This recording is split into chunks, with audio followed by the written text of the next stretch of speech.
day to celebrate your love, but maybe also evaluate your relationship. So we have Christine Lang here with us today to talk us through some of this.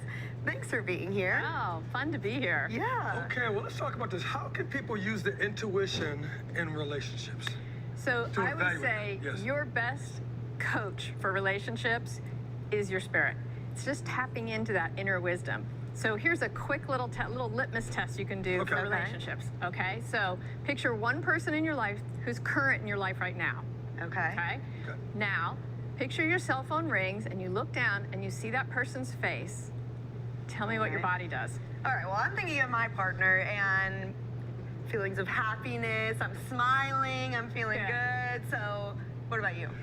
I'm thinking the opposite, because You're thinking of a family member. I know, because look, when I get a phone call and I see that area code and I see that name, I get this little thing that comes on me and like, should I even answer the phone or not? Yeah. And that brings a lot of anxiety. So I'll tell you what I saw energetically. When you thought of your partner, like your whole chest opened up, all your energy turned bright pink, which is a sign of love. It tells me a really happy relationship. But you can pay attention to that energy that just goes open and leans towards your phone with the big smile on your face. And your energy kind of sagged a little bit. Yes. And that's that feeling of usually you're more drained because you put more energy into that relationship than you get back out.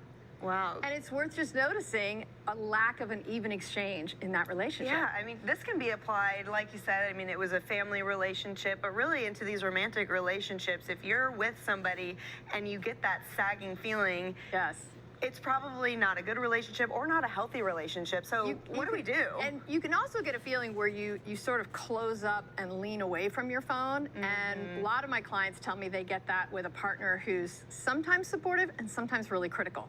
Okay. And so it's just that kind of like, oh, I'm not really sure what I'm getting right when I pick up that phone. And so when we have these relationships that we think, oh, they might not be so healthy, I always say, look at your motivations for why you're in the relationship. I think so often we try to convince ourselves of how we should feel instead of tuning into how we really do feel. And as soon as you're in the should land of, oh, it's my brother, I should answer the phone. It's my partner I've been with for 6 years, I should answer every time. Then I think we block our intuition, which tells us how we really feel. Yeah. So we need to pay attention to these physical cues that you're talking about, because this can have an impact on our health. Absolutely. I'm a medical intuitive, but I talk a lot about relationships because when clients come to me with chronic symptoms, the number one thing we find is at the root of it are relationship struggles. Wow. And our relationship issues, we store those in our body, and they do form the basis of a lot of our physical symptoms. So when you pay attention to how you really feel, you tune into what's really true for you and act on it, and then you have healthier relationships and a healthier body. Well, you have a book coming out this summer in June. Tell us a little bit about it and where we can find it when it comes out. It's called Ask Your Spirit, and it helps you connect to your spirit. I always say it's like getting your spirit on speed dial. So you get access to your intuition and get all that great coaching about your relationships, about what makes your body healthy.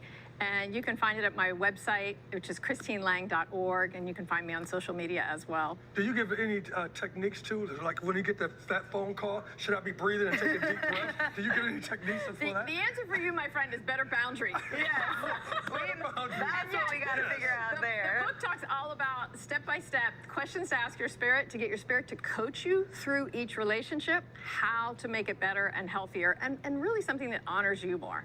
And I would imagine you have to pay attention to it and to be obedient to it. Well, you have to just tune into what's really true for you. Like I said, so often we do the thing that we think is reasonable, right? Instead of what is really our truth. And getting in touch with your intuition is just honoring that. Make sure to pay attention to these When I'm things. smiling every time I think of you, I smile. There we go. I smile when I think of you.